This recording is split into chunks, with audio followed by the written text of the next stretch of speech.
கர்த்தருடைய பரிசுத்த நாமத்திற்கு ஸ்தோத்திரம் உண்டாவதாக. கர்த்தராகிய இயேசு கிறிஸ்துவின் நாமத்தில் உங்களுக்கு கிருபையும் சமாதானமும் உண்டாவதாக.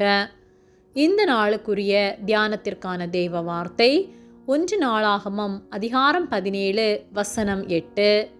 நீ போன இடமெல்லாம் உன்னோடே இருந்து உன் சத்துருக்களையெல்லாம் உனக்கு முன்பாக நிர்மூலமாக்கி பூமியில் இருக்கிற பெரியோர்களின் நாமத்திற்கு ஒத்த நாமத்தை உனக்கு உண்டாக்கினேன்.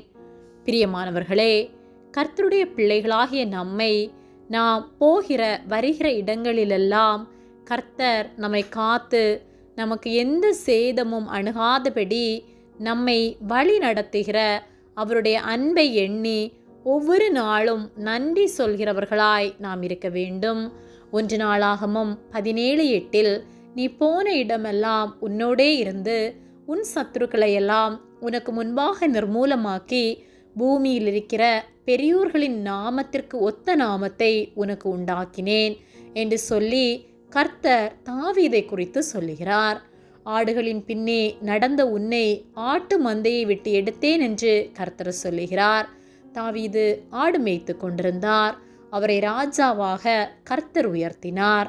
தாவீது கர்த்தருக்கு உண்மையாய் வாழ்ந்தது நிமித்தமாய் எல்லாவற்றிலும் கர்த்தரை சார்ந்து தன்னுடைய துக்க நேரத்திலும் கர்த்தரை துதித்து தன்னுடைய பாரத்தை கர்த்தரிடத்தில் ஒப்புவித்து கர்த்தரையே சார்ந்து கர்த்தருடைய ஆலோசனையை கேட்டு அவர் நடந்தபடியினால் ஆடுகளின் பின்னே நடந்து கொண்டிருந்த தாவீதை கர்த்தர் ராஜாவாக அபிஷேகம் பண்ணி உயர்த்தினார். அவர் சந்ததியை ஆசீர்வதித்தார். அப்படியாகத்தான் நம்முடைய வாழ்க்கையிலும் கர்த்தர் செய்கிற நன்மைகள் ஏராளம்.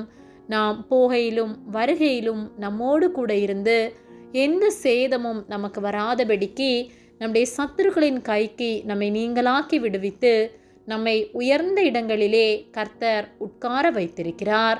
நம்முடைய தகுதியை நாம் பார்ப்போமானால் நாம் ஒன்றுமில்லாதவர்கள்.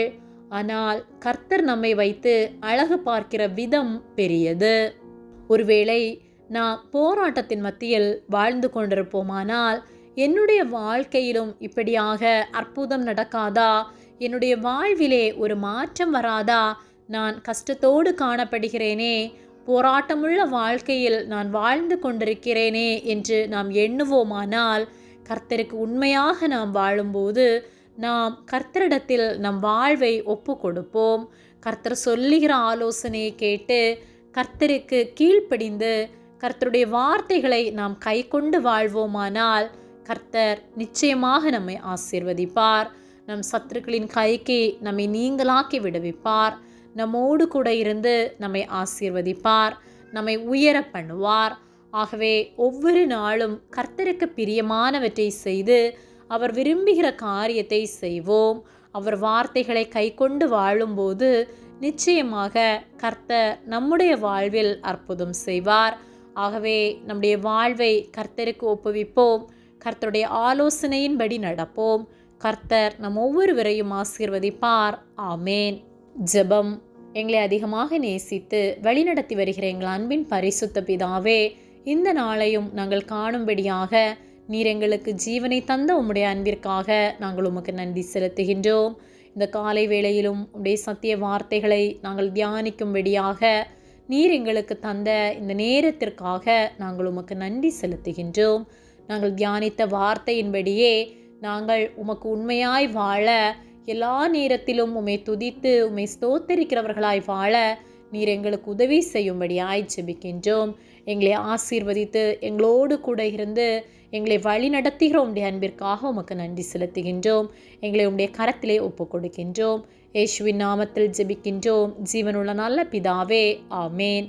கர்த்தர் உங்களை ஆசீர்வதிப்பாராக.